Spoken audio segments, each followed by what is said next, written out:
make it clear. Order. Well, I did not make the comments. Bill is not about taking away rights. It is about giving opportunity.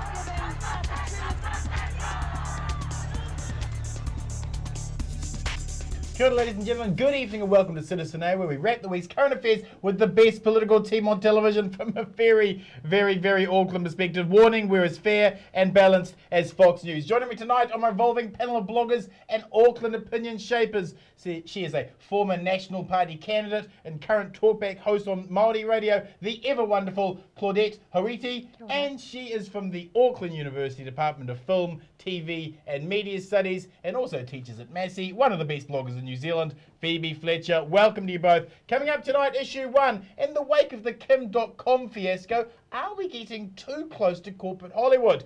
Will free trade deals benefit our culture or America's? Issue 2. If the answer is youth wages, what was the question? And issue 3. Is quantitative easing, as suggested by the Greens, as crazy as John Key says they are? Plus, we'll end the show on a final word. Let's kick things off tonight with issue 1. The undercurrent to the Kim.com spying fiasco is the attempt by America to wrap us tighter into their cultural sphere of influence via the TPPA free trade agreement. Campbell Live last night did a fascinating story linking the PM's desire to meet President Obama to America's powering up on internet piracy, spearheaded by the very same big Hollywood Key was meeting last week. Phoebe, is the Prime Minister too focused on appeasing American interests over New Zealand's interests? Well, I think we've been focused on appeasing America's interests for a while. I mean, I think if you remember back to the notion of a knowledge economy under Labor, we certainly had screen production as one of the top 5 things in terms of the drivers of our economy. So yes, I think he is focused on appeasing American interests. I would argue that there are benefits, I think, in terms of us having a screen production industry here, and those large budget screen production grants allow for our crew to be trained and our film industry to be sustained. But obviously there are issues around copyright here, and I think this is something that Jane Kelsey did a very good piece on this week with the Trans-Pacific Partnership Agreement. And I think that we are in a very difficult place when we need to separate out what are our intellectual property rights interests, but also where are we allowing ourselves to be run roughshod really in terms of our internet legislation. I think that's something that most New Zealanders would be interested in, maintaining that balance. Is this an attempt by America to let China know, hey, this is part of our territory in the South Pacific? I wouldn't link it to China in that regard. I mean, I think if you look at China and the internet, of course, they've had their own things with Google China. I think in terms of economic dominance, I mean, this is really an issue about intellectual property right, and I mean, the screen lobby industry is incredibly powerful in America. Of course, we had Hillary Clinton, I think it was a year ago, declare another war on information because of the rise to prominence of Russian television, Al Jazeera, Chinese television, and so on. So certainly in terms of ways of circulating propaganda, they see it as very important, but it is also an issue around kind of protecting that dominance of the Hollywood cultural industries. And I can sympathise, with some of the worries around that. This is different than music. It is something that takes large crews and production to make. So therefore, there needs to be ways of sustaining that money. Although I fall on the side where I believe that the model is out of date and it is very difficult to control. Claudette, we've rewritten our labour laws for corporate Hollywood, and the GCSB spying fiasco suggests our intelligence community far more interested in pleasing the Americans than holding up New Zealand's law. Do you think the national government are too close to America? Well, I think that New Zealand has always been very close to America, even when we went through the anti-nuclear phase, because we are their allies. But in terms of corporate Hollywood, I don't see an issue with becoming close to corporate Hollywood. The number of hours that come off screen there, then the amount of money that is generated around those productions. Why wouldn't we want to participate in that? And why wouldn't we want that industry to come back down here and to be more involved here for job creation and job wealth here? But also too, in terms of, you know, job creation for Māori as well too, it's not just that they can bring their story ideas down here, is that we also are generators of great stories here, particularly amongst the Māori community. And it might be a way that our Māori industry, film and television, can also connect and network with those big Hollywood types rather than having them go overseas. There is a huge issue around copyright and IP, and at the moment we've seen Y262 going through the Waitangi tribunal process as well too. So Māori are very, very concerned about any IP and copyright, and particularly amongst the screen industry as well too. For some time now we've been very concerned about the amount of images and, you know, audio that is, you know, released and distributed across multimedia platforms that we haven't had a good control over. And while we are not, while we don't mind, you know, Māori per se, don't mind it being distributed, it's the manner in which it's been used once it gets to the end user, you know, how they're using that, and whether it's on bikinis and whether it's, you know, been done haka by girl teams in front of cars and things like that. So yeah, really big concern for us. And in terms of the GCSB, really badly handled. Badly handled? From go to woe, and still being really badly handled. What would you be advising right now the Prime Minister's office? Well, I would, as a journalist, I would actually like to know who they're going to hang out to dry, whether they're going to hang out some poor little bureaucrat at the far end, rather than starting right at the top end, you know, and who gave the order at the, you know, at the go-get. And we're probably going to see some middle-tier manager, you know, being hung out to dry and being used as a scapegoat. A double standard to apologise to Kim.com but not apologise to the Urewera trial? Yeah, right? Absolutely. You know, and, you know, even now the Labour Party is saying that, you know, Helen Clark, when she was the Prime Minister, knew absolutely nothing about the, you know, the Tūhoe raids. Almost as little as John Key knew about Kim.com. Phoebe, our economic future is far more connected to a rising China than a fading America. Will acquiescing in the manner we have towards the Americans damage our standing with China? No, I don't think so, and I think that there is, you know, there is an interesting debate if we talk about kind of economic imperialism going on around here, because I think that in terms of the way the United States will attempt to maintain their dominance with the rising economy that we're seeing in China, and we will see over the next 3 decades or so, is that we will see, you know, first of all, a dependence on military, and second of all, a dependence on culture. And, you know, while this is why I think, you know, the issues around, you know, Hollywood and New Zealand are complex, because while I would like to see a screen production industry in New Zealand, you've also got to recognise that, you know, Hollywood is the international hegemon, right? They, you know, dominate most national cinemas. Most of the films in most national cinemas are more than 90% Hollywood. So the idea that we might get, you know, kind of local production, you know, is kind of a tricky one. I think, you know, there are moments for it, but well, I think this is one of the things, is that we need to negotiate our own voice. And I think, you know, that in terms of the way that we have had a kind of emphasis on soft diplomacy since, you know, the fall of the Berlin Wall, we have this kind of notion that most economies or most governments now would list, you know, tourism and that kind of image within their top 10 priorities. Right. So I think that there are, you know, there are positive things to be gained off international trade with promoting that image. But I think it is a very kind of complex equation with what's going on with America and China at the moment. And it really depends on what happens with countries like Syria and Iran as to whether we move into much more of a kind of polarised global environment. At the moment, it is still very much soft diplomacy, and I hope that will stay that way. What does New Zealand actually gain out of this free trade deal? It seems that it's far more interested in expanding American power into our economy than opening doors for our exporters in America. I mean, the Americans are never going to give us any movement on dairy or agricultural subsidies into their country, are they? Well, I think, you know, in terms of Māori, building our Māori economic base, I think free trade suits us quite well, because we have been we've been trying to get our export product out and about for quite some time, Yep. well before the national government came to power, and even well before, you know, Helen Clark's government started to open doors for us as well too. Yep. We had Ngāi Tahu, you know, packing up, you know, power in their suitcases and, you know, jumping on aeroplanes. So I think in terms of free, you know, trade deals would suit Māori, the Māori primary sector. But you'd also say Māori have also been surely the victims of some of that globalisation as well, with the higher poverty rates and the inability to compete for the same labour price in other countries.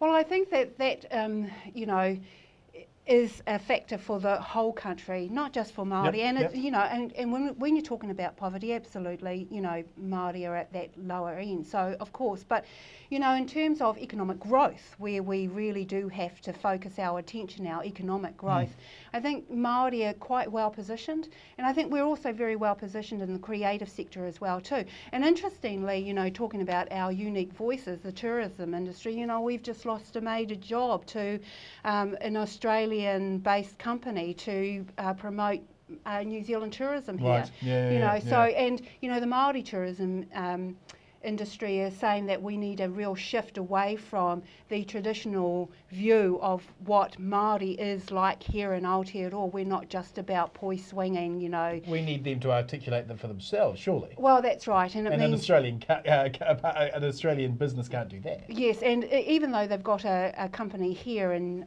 Auckland, it's still not Yeah. the same as having our own unique. Final question voices. to both of you on this. Should New Zealanders be able to view the final draft of the TPPA so they can make up their minds whether or not it's worth going into? Should the public have a say? Of course, and this is something that I've been saying for perhaps the last 6 months, is that the 6-month embargo on the final agreement, we should be privy to these negotiations. And I think that there are huge issues, as I said, around internet, copyright is going to affect every New Zealander in terms of their online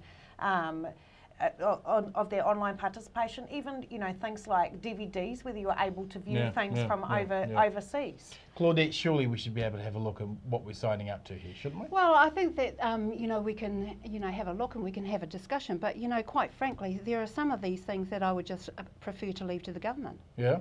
You know, I mean, you know, Trusting do a we lot, have aren't to? you? Well, you know, I mean, even if it was a Labor government in power, I'd still, you know, I elected these people and to take care of these issues. And there are some things that I would like to have a look at, but there are some details that I think, well, you know, as an everyday New Zealander, well, you know, so what? If the Labor Party was running, I'd want to have a look at it twice. Thank you, panel. Yeah, Moving perhaps. on with issue 2. Apparently, it's so hard for employers to hire the unemployed these days, their friends in Parliament have decided to give them another helping hand by creating youth rates at 80% of the minimum wage for 16 and 17-year-olds and anyone else under 20 who comes off a benefit. Claudette, how legitimate is this argument that employers need helping hands right now hiring untested workers? Well, there's also the $5,000 subsidy scheme that you can businesses can have when, you know, when hiring youth as well too.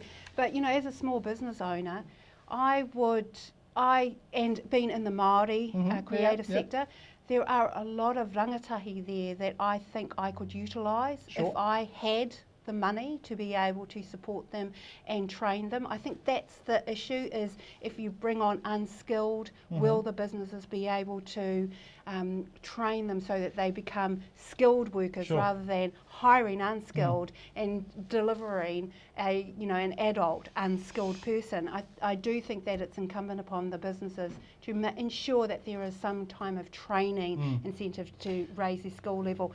You know, and I bemoan the old days of the trade training schemes where my cousins in the 70s, you know, 60s and 70s came down from rural Ngāpuhi and Ngāti Porou and were trained in trade training schemes, and then, you know, became butchers and sparkies and, you know, chippies. Unfortunately, we haven't got that, so now it is up to the SMEs, and it is up to the SMEs as well too. And some of these rangatahi, particularly in our industry, do fill a gap. We unfortunately don't have the pūtea to be able to support them. Isn't the part of the problem, though, that a lot of employers now have been given 90 days where they've got the right to sack someone if they don't like them? Surely if a worker isn't working out, you've got 3 months to decide whether or not to keep them on. isn't it a little unfair to ask people of that age for 6 months to only be paid 80%? Well, you know, on the one hand, you know, if I had, if I was that age, I would rather have that than be on the benefit. Right. I would rather have the opportunity to work in an industry or work in a job where I think that there may be something for me. So at better the than end Well, of nothing. let's it. be Better than real nothing. about this. I mean, a lot of these youth will be claiming the accommodation supplement, potentially working for families. So the idea that, you know, these youth are getting paid less and won't be subsidised by the government is, you know, really quite frankly a misnomer, because they are at the moment. Do you Yes, think they that are at the moment. the spin is that this was only going to affect a few teens, but seeing as youth unemployment is so high, the impact's going to be much more widespread, Well, isn't it? you know, yes, and this is one of the things, is that the spin on this has been terrible, because there already is, you know, an emerging youth wage, right, which is paid for 3 months or 200 hours at 80% of the wage. So what they've done is they've extended this to 6 months, and they've extended it up to 19-year-olds. So they've actually widened the classification for youth. So, you know, the idea that this is something new or this is something that wasn't already there is kind of a bit of a misnomer. Now, the ACT Party's release saying that it was actually the introduction of the youth wage, and that there are Department of Labour reports that support that. Yeah. Certainly not. If you download and read those reports, the summary on the first page says that they statistically haven't been able to find any impact right. of a youth minimum That's right. wage, other than about 2 to 3%, and most of those kids have actually gone into having families or education. The rest of that swing in youth unemployment is due to, you know, a global recession that we've had. Claudette, Well, if- you know, if- as a small business Yep, owner, yep. again, Yep. and living in South Auckland, where there is a significant number of unemployed rangatahi, Yep. I would say that having, as an SME, and having that opportunity to bring in rangatahi would suit me as a business owner, as an SME, But so if I that was- I if- can yep, assist yep. in the upskilling of these rangatahi who I Sure. think have huge potential. But if I was an unscrupulous bugger and I was running an SME and I was running a low-skilled industry, I'd turn those staff over Well, if every you were 90 days. yeah, but if you were because I would be able to unscrupulous, build that nobody would 20% want to into go my and labour. work for you. Well, but if you've got a 6.9%, 6.8% unemployment rate, people are going to be a little bit desperate, Yes, aren't they? and you Hang know on, what? I And think I Kate don't think Wilkinson was that the saying that she majority of wasn't gonna SMEs are extend unscrupulous. The 90-day right to fire down to youth. I think Kate Wilkinson was saying this yesterday, that this was something that she would look into ruling out. Right, But so- I think the issue is around the disincentive for youth. Like, that What, if you're I a don't youth, see why would what is you... the disincentive for a rangatahi to go and work. What is the disincentive for them? What's, you know, what would you rather have? So Well, I'm not sure exploiting people when they're hang on. poor I've got is some the best nephews, way right? forward. I've got some nephews, Yep. and they came out of a really great high school. Now, I can go and get them to come and work for me. Now, I know that these rangatahi who came out of a really great South Auckland high school would rather come and work for me and another SME than go on the dole. Because I desperate, know. yeah, but that's the exploitation of the desperate, isn't it? No, People it are is not desperate, exploitation. People are As desperate you to see, work. I am They're not prepared to work less, unscrupulous. but they'd I be have a prepared to work company less. and I work in an industry that can benefit of the creative skills of these rangatahi who are in South Auckland and who are in West But Auckland. if 40% So of it the doesn't matter how parents many that have statistics you children in download poverty from Google, the number of are rangatahi working that are in South and Auckland are would on benefit minimum from wage. this. You know, 40% of the parents that have children in poverty are working and are on minimum wage and still have children in poverty.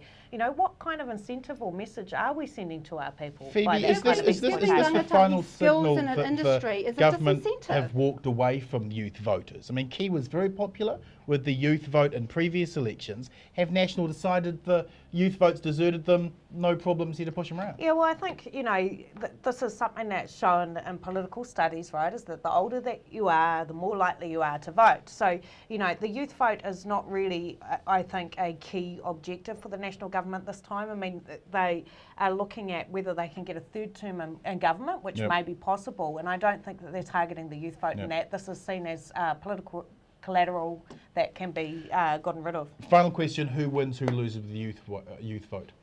Well, I think for an SME, SMEs would benefit, and in terms of rangatahi Māori and Pacifica rangatahi, we would benefit. And I'm sorry, but it doesn't matter how many statistics you download from Google, the fact is rangatahi in South Auckland want jobs. Who wins, who and they loses would rather with go, this? I find and this get a job conversation hilarious because than being on the we're not dole. actually having any reference to actual economics. So, you know, we're not having any.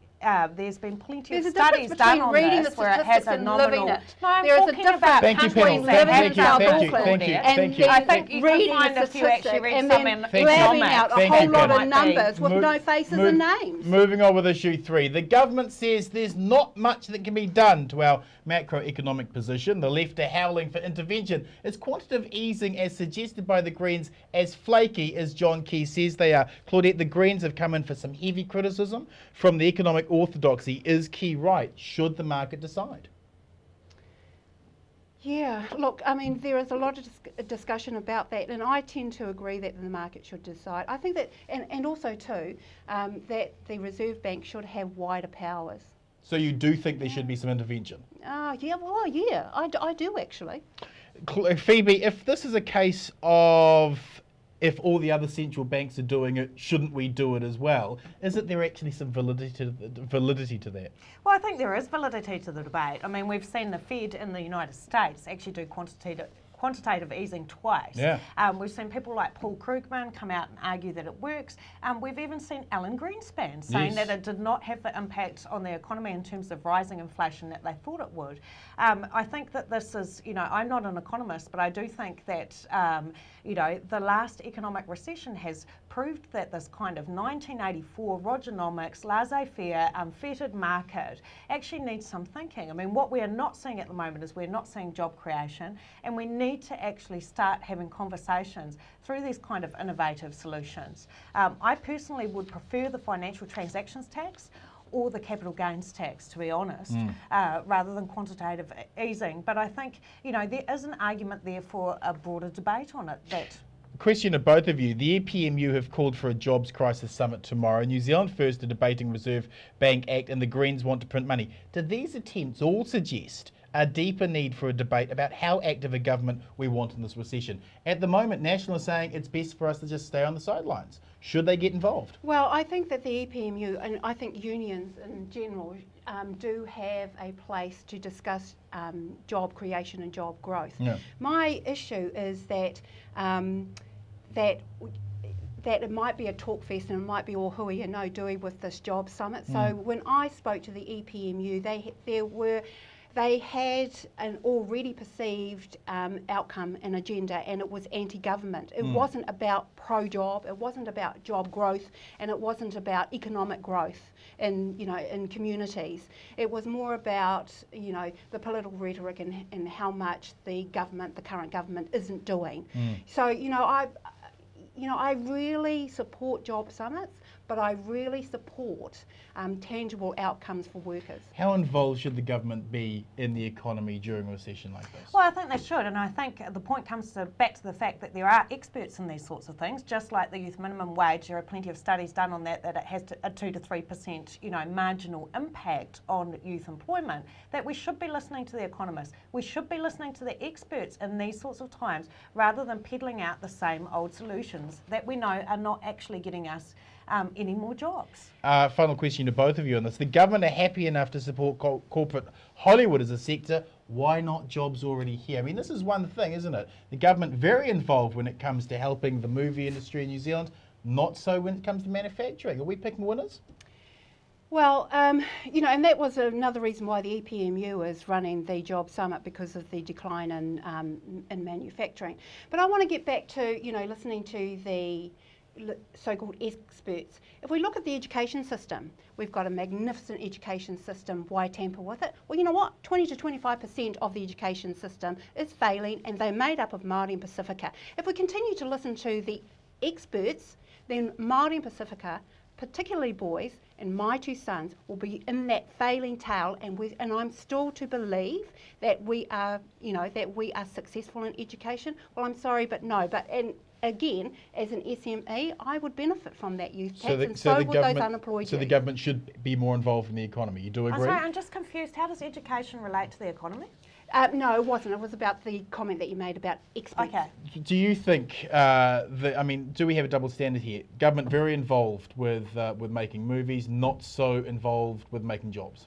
Well, I think, this is somewhere that, people in Labour like David Cunliffe have been on the attack on quite recently, that we do have a problem with manufacturing, and this is something that we do need to look at more. Yeah. And yes, there is a problem with our Prime Minister off overseas gallivanting and not looking at this manufacturing crisis back home, because these are the sorts of things that we need to look at to bring our economy out of the recession that we're currently in. Crisis, what crisis? Wasn't much of a response, was it? Let's wrap the show. The final word. Phoebe, Fletcher, your final word this week. Well, it would have to be about the white paper on vulnerable children, and that, yet again we've seen a discussion piece that has shifted things that are really social problems onto individuals, and I would like to see more done in terms of looking at the cause of child poverty. Your final word, Claudette. Yes. There's a move by a Māori organisation to bring Mike Tyson into town. Yep. There's a move by an organisation to bring him into town because they see him as a positive role model, somebody who has fallen on their face and risen above. There are organisations that say that he should show redemption. Mike Tyson has always stated his innocence. Therefore, he will never show redemption. He will never show contrition.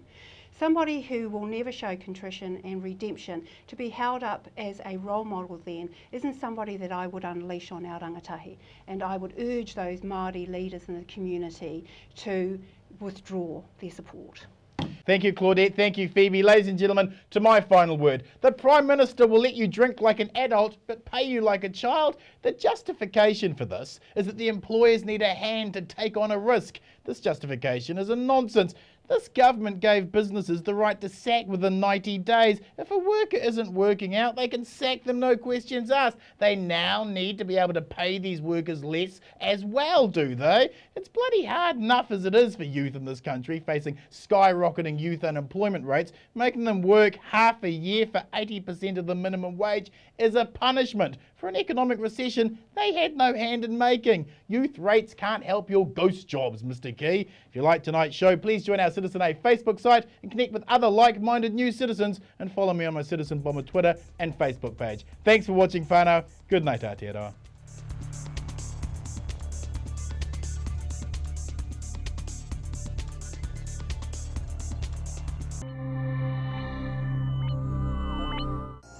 Supporting local content so you can see more of New Zealand on air.